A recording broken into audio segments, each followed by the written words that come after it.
अरे ओ महारानी, पूरी रात तो पड़े पड़े सोई है, अब क्या पूरे दिन भी सोने का इरादा है?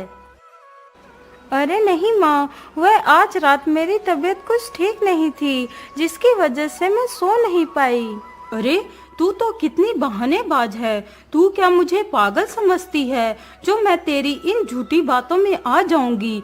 चल जल्दी से जा और पानी ले आ। इतना सुनकर चमेली एक मिट्टी का घड़ा उठाकर चल देती है। अरे ये क्या कर रही है तू? आज तुझे एक घड़ा नहीं बल्कि दोनों घड़े भरकर लाने हैं। इतना सुनकर चमेली दूसरा घड़ा भी उठा लेती है और निकल पड़ती है। चमेली थी तो बहुत होशियार, लेकिन उसके घर में उसकी कोई भी इज्जत नहीं करता था। हे भगवान, मैं इन सब की इतनी इज्जत करती हूँ, इनका सम्मान करती हूँ, लेकिन बदले में मुझे सिर्फ और सिर्फ तिरस्कार ही मिलता है। यदि ऐसे ही चलते रहा तो ये लोग मुझे जल्दी ही पागल कर देंगे, इसलिए मुझे कुछ ना कुछ तो करना ही पड़ेगा।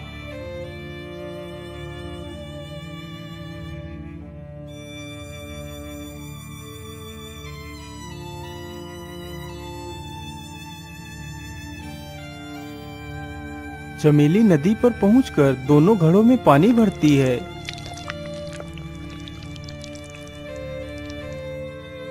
पानी तो भर लिया है, चलो अब जल्दी से पानी लेकर चलती हूँ। लेकिन पानी के घड़े तो दो हैं, मैं दोनों घड़े को अकेले उठाकर भी नहीं रख सकती। चलो ऐसा करती हूँ, किसी का इंतजार कर लेती हूँ, हो सकता है कोई मेरी मदद के लिए आ जाए। ये सोचकर चमेली वहीं पर बैठकर किसी पथिक की प्रतीक्षा करने लगती है।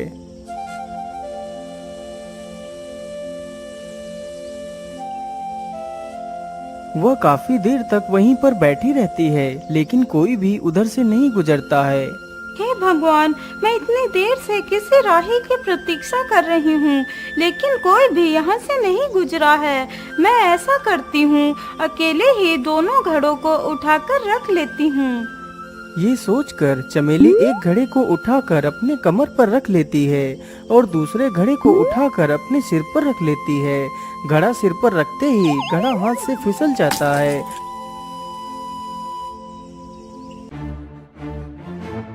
हाय राम राम, ये क्या अनर्थ हो गया? ये तो दोनों घड़े टूट गए। अब क्या करूं? पानी कैसे लेकर जाऊं? जब घर में पता चलेगा कि मैंने दोनों घड़े तोड़ दिए तो पता नहीं वे लोग मेरे साथ क्या करेंगे, और यदि घर नहीं गई तो मेरे पति मुझे मार ही डालेंगे, इसलिए घर चलना ही उचित होगा। इतना सोचकर बेचारी चमेली वहाँ से चली जाती है। क्या बर्तन तोड़ दिए? अरे मूर्ख, तुझे पता भी है कि बर्तन कितने महंगे आते हैं, लेकिन मुझे ये समझ नहीं आ रहा कि तूने दोनों घड़े तोड़ कैसे दिए। माँ जी, यदि आप मुझे दो घड़े और दें तो मैं आपको स्पष्ट रूप से बता पाऊंगी कि घड़े कैसे टूटे थे।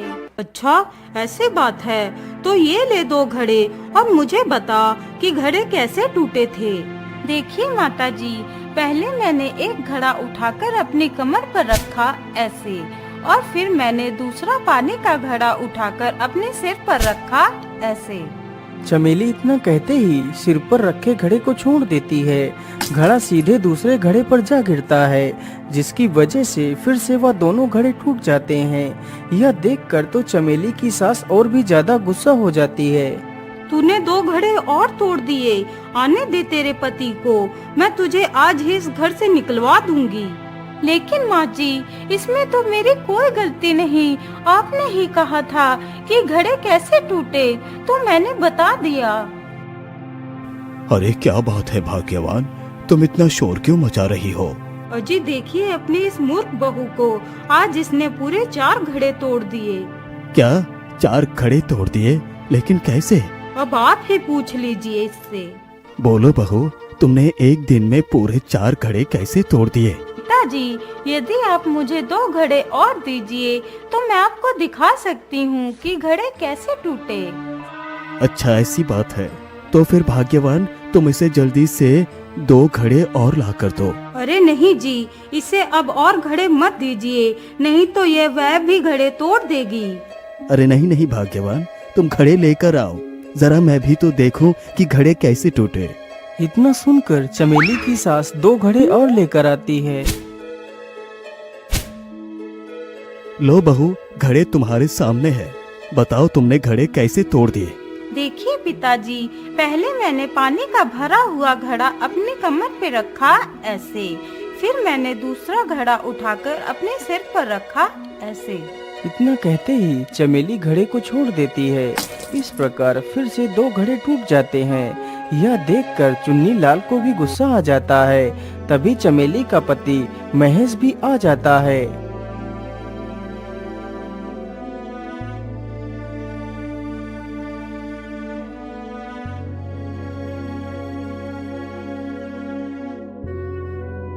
अरे रमेश, देख अपनी मूर्ख पत्नी को। आज इसने पूरे 6 घड़े तोड़ दिए हैं। अब मैं इसकी मूर्खता को और बर्दाश्त नहीं कर सकता। तो इसे ले जाकर कहीं बेच आ। ठीक है पिताजी, आज मैं ऐसा ही करूँगा। आज तो मैं इसे कहीं ना कहीं बेच कर ही वापस आऊँगा। अजी, आप ये कैसी बातें कर रहे हैं? इसमें मेरी कोई गलती नहीं है। इन सब लोगों ने मुझसे पूछा था कि घड़े कैसे टूटे, तो मैंने बता दिया। अब तो तेरी कोई भी बात नहीं सुनूंगा। चल मेरे साथ। अरे रमेश, चलो, तुम भी हमारे साथ चलो। मजबूरन बेचारी चमेली को भी उन दोनों के साथ में जाना पड़ता है।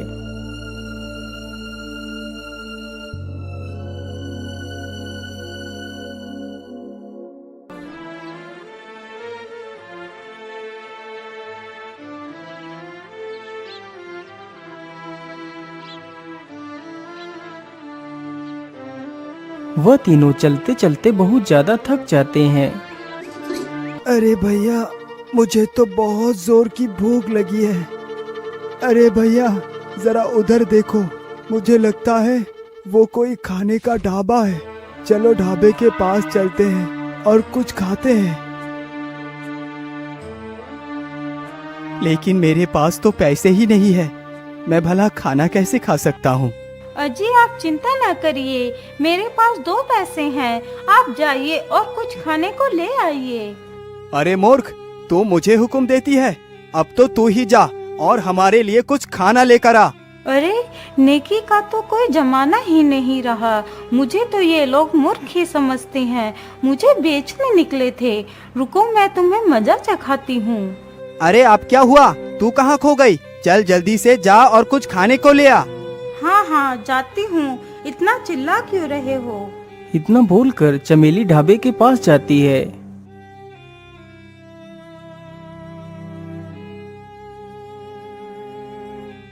अरे सेठ जी, मैं इन दोनों आदमियों को बेचना चाहती हूँ। लेकिन ये दोनों है कौन? सेठ जी, इनमें से एक मेरा पति है और दूसरा मेरा देवर है। यदि वो तुम्हारा पति है तो तुम उसे बेचना क्यों चाहती हो? अरे नहीं नहीं सेठ, मैं नहीं बेचना चाहती। वह दोनों खुद बिकना चाहते हैं। बेचारे दोनों आपके पास आने में शर्मा रहे थे, इसलिए मुझे भेजा है। लेकिन मैं ये कैसे मान लूं कि तुम सत्य कह रही हो? यदि आपको यकीन नहीं है तो मैं आपके सामने ही पूछवा देती हूँ। अजी सुनिए ना, मैं एक के ले लूँ या फिर दोनों के ले लूँ? अरे तू भी ना, एक का क्या लेगी, दोनों का ले ले। देखा सेठ जी, जब मैंने पूछा पैसे एक के ले लूं या फिर दोनों के ले लूं, तो उन्होंने बोला दोनों के ले लो। अब तो आपको यकीन हो गया। सेठ जी, आप मुझे इन दोनों के 10,000 रुपए दे दीजिए। ठीक है, ये लो 10,000 रुपये। अजी सुनिए ना, आप दोनों को सेठ जी बुला रहे हैं। लेकिन सेठ हम दोनों को क्यों बुला रहा है? आप खुद ही जाकर देख लीजिए। फिर वह दोनों भाई सेठ के ढाबे की तरफ चल देते हैं। तभी मौका पाकर चमेली वहाँ से भाग जाती है। बोलिए सेठ जी, आपने हम दोनों को क्यों बुलाया है? अरे बुलाया क्या है, जाओ जल्दी से और बर्तन धो। अरे सेठ जी, आप ये क्या कह रहे हैं? भला हम बर्तन क्यों धोएं? अरे पैसे लेकर अब बोल रहा है कि मैं बर्तन क्यों धोऊं? पैसे? लेकिन कैसे पैसे? हमने तो कोई पैसे नहीं लिए। अरे भाई, तुम्हारी पत्नी तुम दोनों को बेच गई है। अभी तो तुम्हारी पत्नी ने तुम दोनों से पूछा था कि पैसे एक के लूं या फिर दोनों के। तो तुमने कहा था कि दोनों के ले लो। तब मैंने तुम दोनों को 10,000 रुपए में खरीदा है। अब चलो जल्दी से काम पर लग जाओ। अरे ये चमेली तो कितनी होशियार निकली। मैं तो उसे बेचने आया था और वो हम दोनों को ही बेचकर चली गई। अरे क्या सोच रहे हो तुम दोनों? चलो जल्दी से जाओ और काम पर लग जाओ। इस प्रकार वह दोनों भाई वहीं सेठ के ढाबे पर काम करने लगते हैं।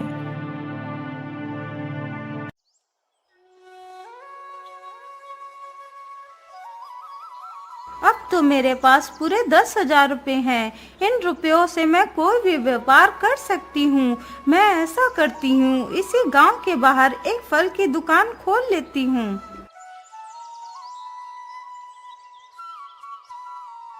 चमेली गांव के बाहर एक फल की दुकान खोल देती है।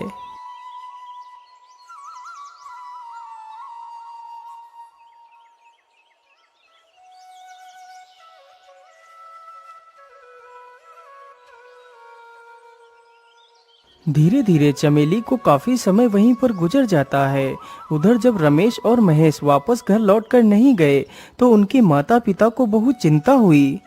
अरे भाग्यवान, हमारे दोनों बेटे को गए हुए तो कई महीने गुजर चुके हैं, लेकिन वो लौट कर क्यों नहीं आए? अजी, मुझे लगता है हमारे दोनों बेटे किसी मुसीबत में फंस गए होंगे। आप जाइए और पता लगाइए हमारे दोनों बेटे कहाँ हैं। ठीक है भाग्यवान, मैं आज ही अपने दोनों बेटों को ढूंढने के लिए जाता हूँ। भाग्यवान, तुम अपना ख्याल रखना, मैं चलता हूँ। इतना बोलकर चुन्नीलाल निकल पड़ता है। चुन्नीलाल चलते चलते काफी दूर निकल जाता है। वह सभी से अपने बेटों के बारे में पूछता है, लेकिन कोई भी व्यक्ति उसके बेटों के बारे में नहीं बता पाता है।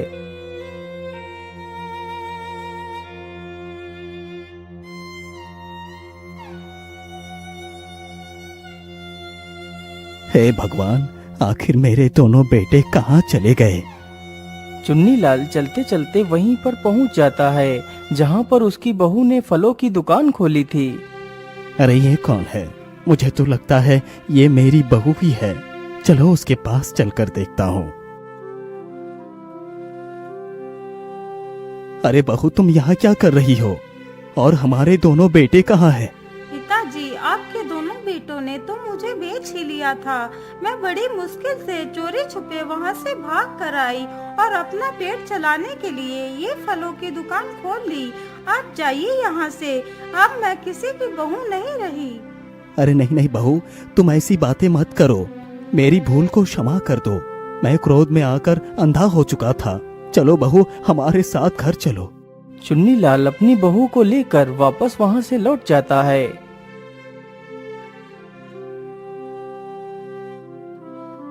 बेटी, मुझे माफ कर दो। मैंने तुम्हें पूरे जीवन भर तकलीफ दी। जब से तुम चली गई तब से हमारा सारा परिवार टूटकर बिखर गया। बेटी, तुम हमारे बेटों को कहाँ छोड़ आई हो? मैं तुम्हारे हाथ जोड़ती हूँ, हमारे बेटों को वापस ले आओ। ठीक है माँ जी, आप रोइए मत। मैं जल्दी ही आपके दोनों बेटों को ले आऊंगी।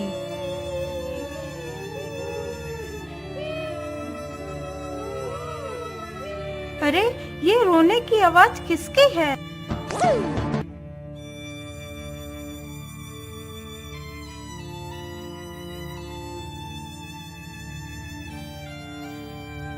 अरे, क्या हुआ भैया? आप लोग रोते हुए कहाँ जा रहे हैं? अरे चमेली बहन, मैं तुम्हें क्या बताऊं, भीखू दादा के पोते की मृत्यु हो गई है। बेचारा पैदा होते ही मर गया है।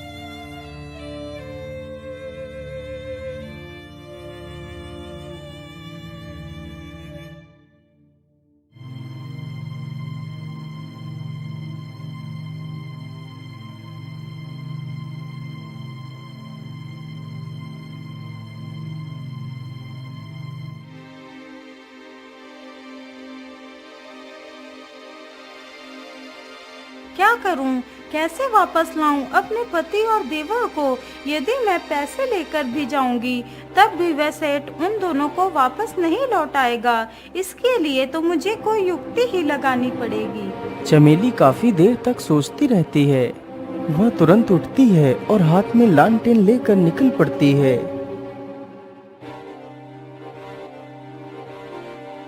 चमेली चलते चलते जल्दी ही वहीं पर पहुंच जाती है जहां पर उस मृत बच्चे को दफनाया गया था। चमेली जल्दी से उस मृत बच्चे को खोदने लगती है और जल्दी ही बच्चे को जमीन से बाहर निकाल लेती है और आधी रात में ही वह अपने पति और देवर को लेने के लिए चल पड़ती है।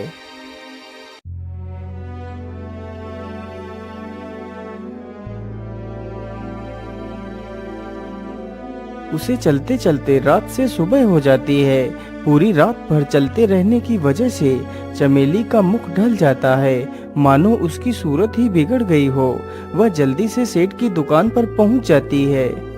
अरे सेठ जी, आप मुझे 2 रुपए की मूंगफली दे दीजिए और 2 रुपए का नारियल दे दीजिए और 2 रुपए के बादाम दे दीजिए।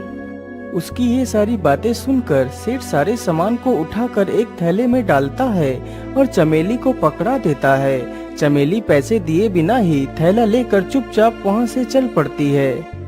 अरे ओ बहन, अपने सामान के पैसे तो दिए ही नहीं। अरे पैसे तो देते जाओ। सेठ कई बार आवाज लगाता है, लेकिन चमेली सेठ की बात को अनसुना कर आगे बढ़ती चली जाती है। अरे ओ दुष्ट औरत, क्या तुझे सुनाई नहीं दे रहा? इतना कहकर सेठ गुस्से से उठता है और औरत के पीछे जाता है। सेठ जल्दी से उस औरत के हाथ से उस थैले को खींचता है। सेठ जैसे ही थैला खींचता है तो चमेली मौका देख थैले के साथ ही जमीन पर गिर पड़ती है और बच्चे को भी हाथ से छोड़ देती है। हाय हाय, मेरा बच्चा! हे भगवान, मेरे बच्चे को क्या हो गया?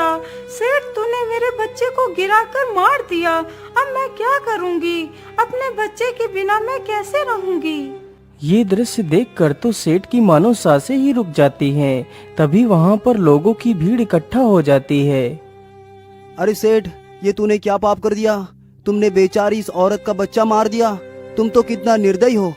हाँ हाँ सेठ, तू तो कितना खुदगर्ज है। तूने इस दुखियारी की कोखी उजाड़ दी। बहन, तुम जल्दी से पुलिस के पास चलो और इस सेठ को कड़ी से कड़ी सजा दिलाओ।